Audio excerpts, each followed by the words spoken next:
खुदा यीशु मसीह के बाबरकत जलाली और फतहमंद नाम में अब सबकी सलामती हो। आज हम सुर्ख बछिया यानी रेड हाइफर के मुतल्लिक सुनेंगे। ऐसा लगता है कि सुर्ख बछिया के पैदा होने से कुछ लोग ये सोचते हैं कि खुदा यीशु मसीह की दूसरी आमद करीब है। ये क्यों है? सुर्ख बछिया का एंड टाइम्स या इख्तितामी औकात से क्या ताल्लुक है? इससे पहले कि हम इस सवाल के जवाब पर गौर करें, बाइबल मुकद्दस में सुर्ख बछिया की अहमियत को समझना ज़रूरी है। पुराने अहदनामा के कानून के तकाज़ों को पूरा करने के लिए बनी इसराइल को नापाकी से पाक करने के लिए सुर्ख बछिया की ज़रूरत थी। मूसवी शरीयत के मुताबिक सुर्ख बछिया बेऐब और बेदाग हो, इसका रंग सुर्ख हो, इसका एक भी बाल काला या सफ़ेद ना हो, ये मादा जानवर होना चाहिए और इसने कभी जुआ ना उठाया हो। ये सुर्ख बछिया कभी हामला ना हुई हो। इसकी उम्र कुर्बानी के वक्त 3 से 4 साल की हो। इसके बाल, खाल, खुर और पलकें भी सुर्खी माइल होती हैं। खैमा इज्तिमा या हैकल के बाहर सुर्ख बछिया को ज़बह किया जाता और इसे पूरा जला दिया जाता। इसे जलाने की तकरीब या रस्म भी कहा जाता है। और फिर सरदार काहिन जलाई गई सुर्ख बछिया की राख लेकर उसे पानी में शामिल करता, जिसे तहारत का पानी कहा जाता है या पाक करने वाला पानी कहा जाता है। इस पानी को सरदार काहिन सब काहिनों और फर्द पर छिड़कता है। इसी पानी से खैमा इज्तिमा और हैकल को भी पाक साफ किया जाता था।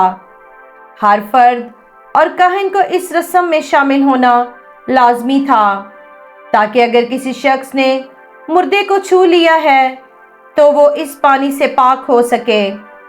पहली कुर्बानी बतौर सरदार काहिन मुकद्दस बुजुर्ग मूसा ने की थी। रबी रवायत के मुताबिक मुकद्दस मूसा के ज़माने से लेकर अब तक 9 सुर्ख बछिया की कुर्बानी की गई हैं।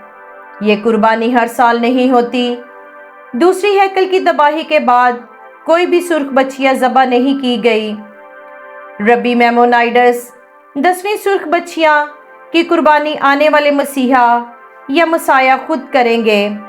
मुमकिना 10वीं कामिल सुर्ख बछिया की आमद का मतलब मसीहा के ज़हूर और तीसरी हैकल की तमीर नौ की उम्मीद है।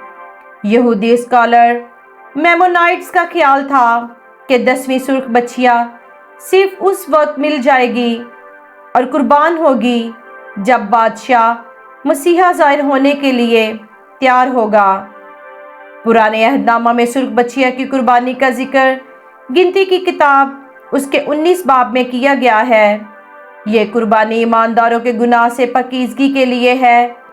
जैसे सुर्ख बछिया को गिनती की किताब उसका 19 बाब और उसकी 3री आयत के मुताबिक खैमा इज्तिमा के बाहर कुर्बान किया गया, इसी तरह खुदा यीशु मसीह जो खुदा का बेऐब बरा है को यरूशलेम के बाहर मसलूब किया गया।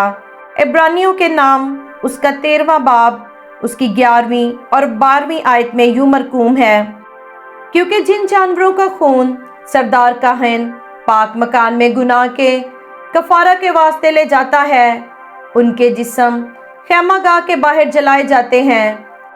इसीलिए यीशु ने भी उम्मत को खुद अपने खून से पाक करने के लिए दरवाज़ा के बाहर दुख उठाया।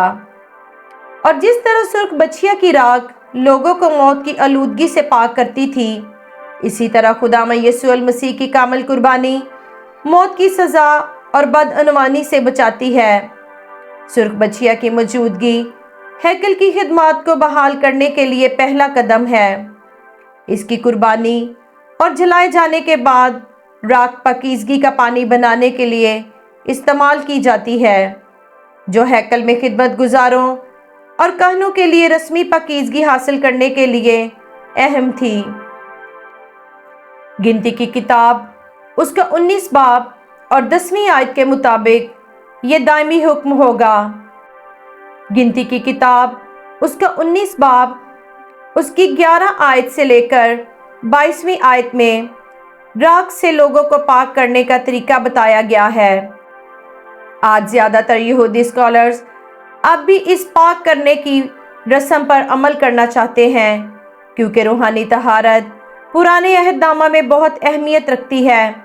اس لیے جو کوئی بھی ہیکل میں داخل ہوتا ہے اسے پاک صاف ہونا چاہیے۔ اس لیے ان کے خیال کے مطابق تیسری ہیکل کی تعمیر نو سے پہلے سرخ بچھیا کی ضرورت ہے۔ سرخ بچھیا کی قربانی اس بات کی نشاندہی کرتی ہے کہ مسیحا آئے گا۔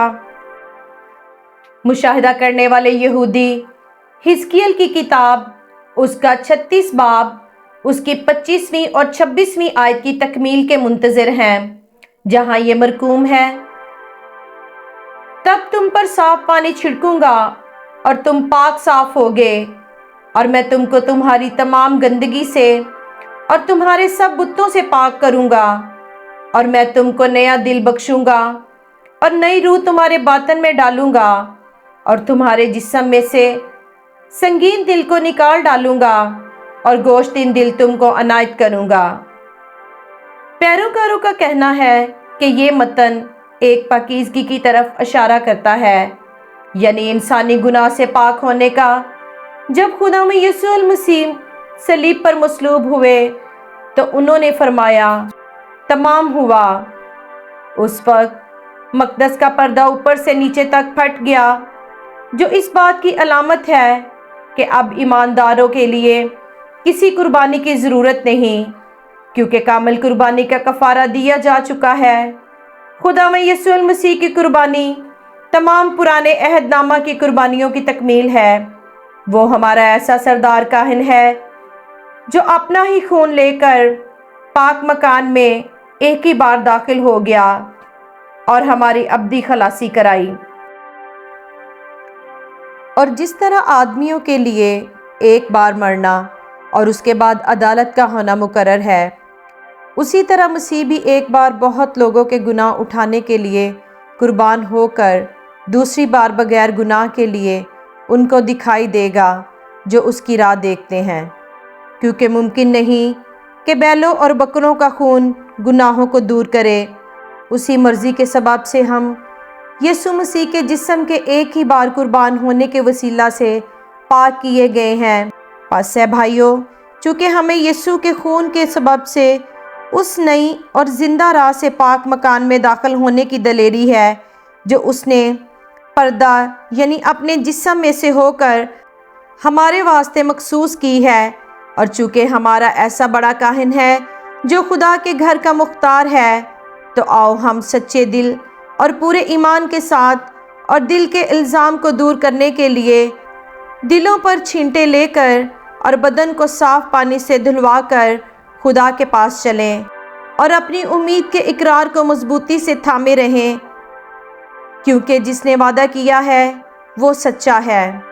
لیکن جب مسیح آئندہ کی اچھی چیزوں کا سردار کاہن ہو کر آیا تو اس بزرگ تر اور کامل تر خیمہ کی راہ سے جو ہاتھوں کا بنا ہوا یعنی اس دنیا کا نہیں، اور بکروں اور بچڑوں کا خون لے کر نہیں بلکہ اپنا ہی خون لے کر پاک مکان میں ایک ہی بار داخل ہو گیا اور ابدی خلاصی کرائی، کیونکہ جب بکروں اور بیلوں کے خون اور گائے کی راکھ ناپاکوں پر چھڑکے جانے سے ظاہری پاکیزگی حاصل ہوتی ہے، تو مسیح کا خون جس نے اپنے آپ کو ازلی روح کے وسیلہ سے خدا کے سامنے بے عیب قربان کر دیا، تمہارے دلوں کو مردہ کاموں سے کیوں نہ پاک کرے گا تاکہ زندہ خدا کی عبادت کریں۔ اور اسی سبب سے وہ نئے عہد کا درمیانی ہے، تاکہ اس موت کے وسیلہ سے جو پہلے عہد کے وقت کے قصوروں کی معافی کے لیے ہوئی ہے، بلائے ہوئے لوگ وعدہ کے مطابق ابدی میراث کو حاصل کریں۔ کیونکہ تم جانتے ہو کہ تمہارا نکما چال چلن جو باپ دادا سے چلا آتا تھا، اس سے تمہاری خلاصی فانی چیزوں یعنی سونے چاندی کے ذریعہ سے نہیں ہوئی، بلکہ ایک بے عیب اور بے داغ برے یعنی مسیح کے بیش قیمت خون سے، سرخ بچھیا کی طرح جس کا بے عیب ہونا ضروری تھا۔ نئے عہد نامہ میں खुदा में यीशु मसीह बगैर किसी गुनाह के बेऐब हैं। सुर्ख बछिया ज़ाहिरी पाकीज़गी के लिए है, जबकि खुदा में यीशु अल मसीह का खून हमें गुनाहों से पाक करता है। मसीही अकीदे के मुताबिक खुदा में यीशु मसीह की कुर्बानी को इंसानियत के गुनाहों के लिए हतमी कफ़ारा है। सुर्ख बछिया की कुर्बानी यहूदियत में लोगों को रस्मी नजासत से पाक करने के लिए की जाती, जबकि खुदा में यीशु मसीह की कामिल कुर्बानी गुनाहों से अब्दी नजात की पेशकश करती है जो उसे कबूल करते हैं। सुर्ख बछिया की कुर्बानी दायराकार में महदूद थी, जबकि खुदा में यीशु मसीह तमाम दुनिया के गुनाहों के लिए कुर्बान हुआ। सुर्ख बछिया की कुर्बानी ज़रूरत के मुताबिक दोहराई गई और उसने गुनाह और खुदा से अलहदगी का हतमी हल फ्राहम नहीं किया, जबकि खुदा में यीशु मसीह की कुर्बानी ने खुदा और इंसानियत के दरमियान नए अहद का इफ्तिताह किया और इंसान की खुदा से सुलह करवाई। और अब किसी सुर्ख बछिया की कुर्बानी की ज़रूरत नहीं, बल्कि खुदावंद यीशु अल मसीह ने एक बार कुर्बान होकर गुनाहों का कफ़ारा देकर अब्दी खलासी करवाई। हासिल कलाम ये है कि हमें हर रोज़ खुदा में यीशु अल मसीह के लहू से अपने आप को पाक साफ करना है, क्योंकि खुदा में यीशु अल मसीह का लहू हमें हर गुनाह से पाक करता है। मुकाशफा की किताब उसका 7 बाब और उसकी 14वीं आयत के मुताबिक, मैंने उससे कहा कि ए मेरे खुदावंद, तू ही जानता है। उसने मुझसे कहा, ये वही हैं जो उस बड़ी मुसीबत में से निकल कर आए हैं। उन्होंने अपने जामे बर्रा के खून से धोकर सफ़ेद किए हैं। हमें हर रोज़ अपने जामे बर्रा के खून से धोने चाहिए, ताकि हम खुदा में यीशु अल मसीह की दूसरी आमद सानी के लिए तैयार हो सकें, ताकि हवा में उड़कर अपने खुदावंद का इस्तकबाल कर सकें। आमीन।